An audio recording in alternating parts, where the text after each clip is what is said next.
Jumbo, fellow adventurers, happy FriYAY. Time for spiritual tune-up. Love answering your questions.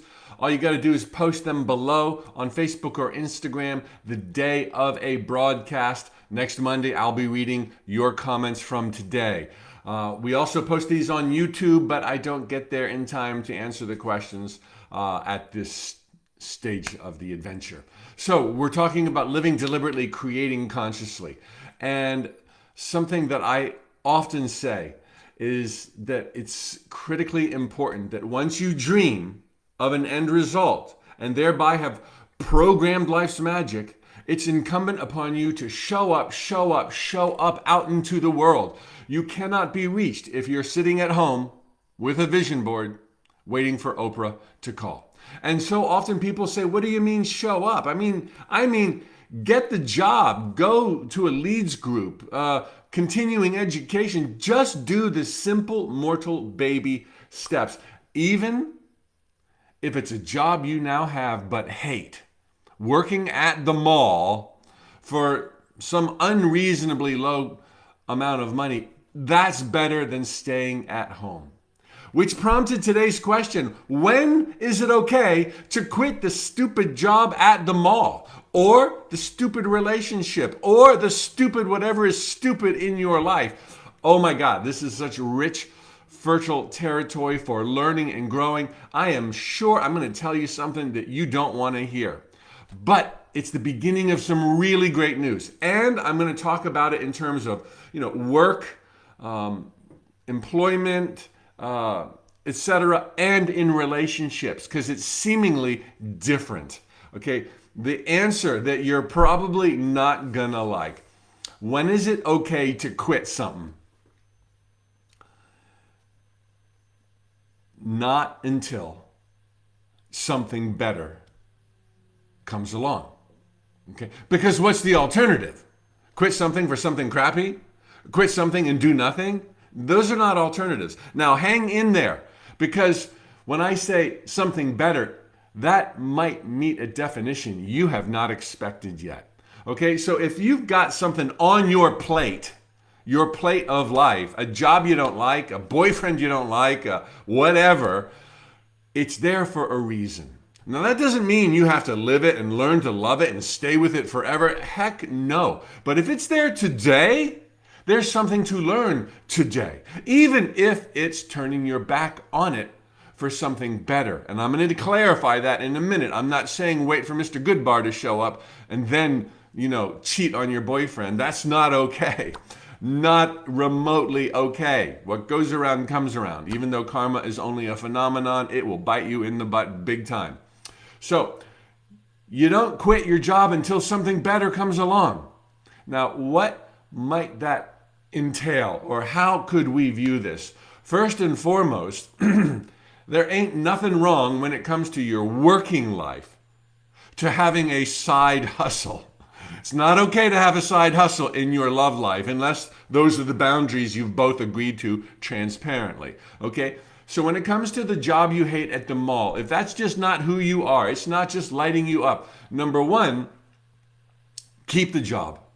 And as I used to tell audiences, and I still feel it in my bones, keep doing what you're doing, but do it better.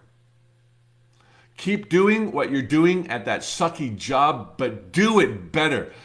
Everyone knows who hates their job. Even the UPS driver who shows up, once a month, they know who hates their job. And the person who hates their job thinks it's the biggest secret in the world. Everybody knows who you are.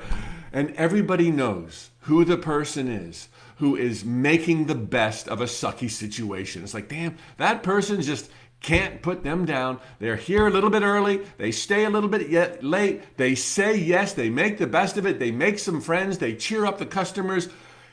Everybody knows who that person is, and everybody wants some of that for their team, for their employment, for their opportunities. For the list is endless. If it's on your plate, deal with it, master it, and then you will be freed of it. Now, I started to say, get a side hustle while you're doing it better, which doesn't necessarily mean do it more, Maybe you could scale back from 40 to 30 hours a week. Maybe not. But get a side hustle. Start writing that book. Start doing some research. Start putting out flyers. Start letting people know that you're available for a job or whatever. Start working your side hustle. Okay, too many people will watch The Secret and think, oh my God, I'm just going to quit my job and wait for checks in the mail and Oprah will call and Romeo will show up. It's like, no, nothing like that was ever said in The Secret. You need to be out there in the world, and going to a sucky job is better than not being out there. So get your side hustle. Do better at what you've got, and so that you will be freed from it. The person who hates their job, nobody wants to be near them, and they don't get a promotion. They're cleaning toilets, they will always clean toilets. But the person who smiles cleaning toilets, who shows up early in spite of that, that's the first person to get yanked out of the bathroom and put into a juicier, more rewarding assignment. Okay? Now, third scenario here when it comes to employment. Okay, keep doing it, but do it better, so that you can be freed of it and get the hell out of there because it sucks. Okay, I'm not saying love it. Get a side hustle going on. Morally, that makes sense, that's fair. You're not cheating, you're not lying, you're not competing against your employer. Get a side hustle started. Research. That doesn't mean you have to have 2 jobs. And number 3, sometimes something better. Sometimes, very rare, but it does exist. Sometimes it's just quitting that sucky job right now with love, ethically, give 2 weeks notice minimum, with the intention of immediately hitting the pavement running to ramp up, scale up, level up, go higher. Okay. Sometimes it's okay to just quit that sucky job because you've got no bandwidth to take on any more responsibilities nor understand who you really are, and you just got to get the heck out of there. But it's not to get out of there because you think something wonderful's coming. That's just too...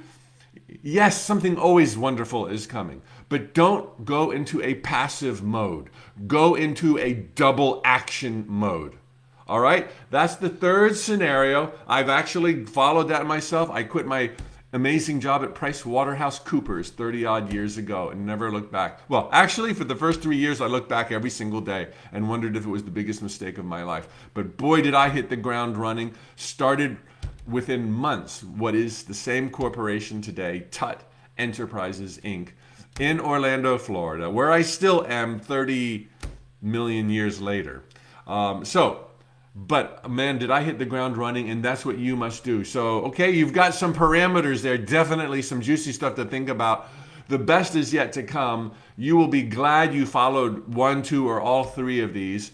To the degree you could. Something better does await you, and you're going to make it happen. Not through blood, sweat, and tears, but through dreaming of end results and showing up, baby steps, mortal steps, ask for help, press the flesh. You got it. Now, the caveat here for relationships. Okay, it is so not okay, to repeat myself, to wait for something better to come along and then ditch the last person you were with. I mean, hey, that happens. But don't do anything unethical. Don't go cross lines. Don't be a liar. Hey, people make mistakes. You might make a mistake. You might not know any other way to do it. You're forgiven before you even trespass.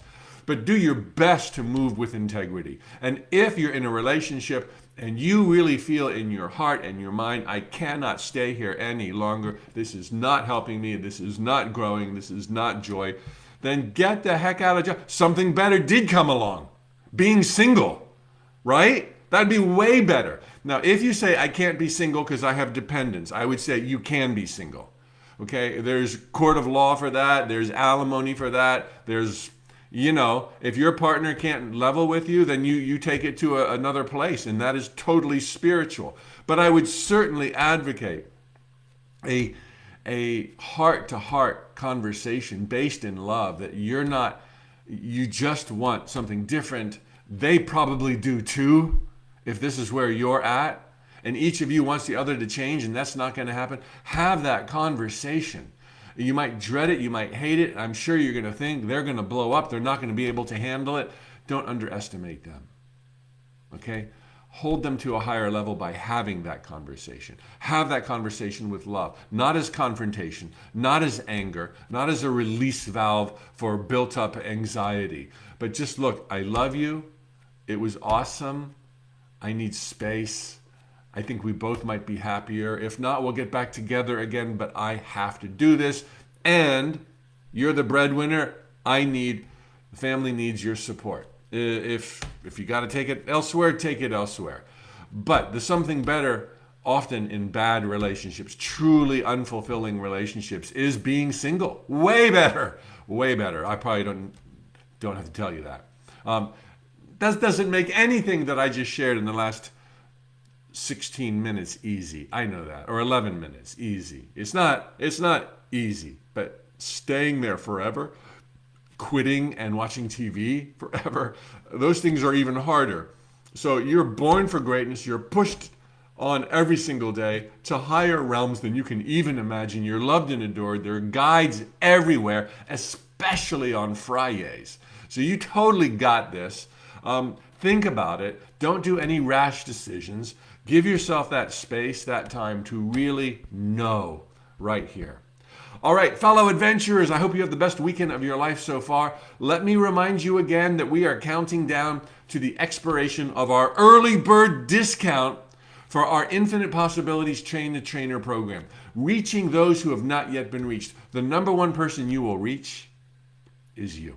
You teach best what you most need to learn. If you want to take it on into shelters and jails as I did, oh my God, prepare to be amazed at how grateful these audiences are to hear the truth about their power and life's beauty. And if you want to take it on further than that, to the stage, platform speaking, keynotes, get paid, there are tracks for all of that. You get some of my very best material, including personal stories, as a license for life for free if you become Infinite Possibility Certified Trainer. We do it once a year. It's coming up in May.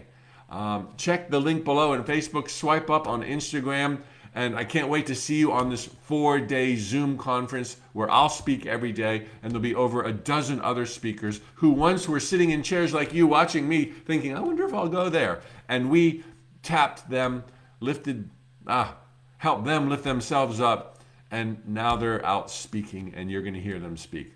Infinite Possibilities Train the Trainer. Tally ho, amigos. Thanks for your questions. Thanks for the interaction. Thanks for the sharing with your friends, the thumbs up, the hearts, the waving. All of that makes such a difference. It keeps me going and helps other people find out what we're doing. Our little secret every single weekday, 9:15 a.m., spiritual tune-ups. Okay, have an amazing weekend. Bye, Cheryl, Joan, and Jamie on Facebook, the Silver family, and Deborah, and in my tiny flower box. That is so interesting, very compelling. Okay, thanks for being here, everybody. Tally ho. Hasta la próxima.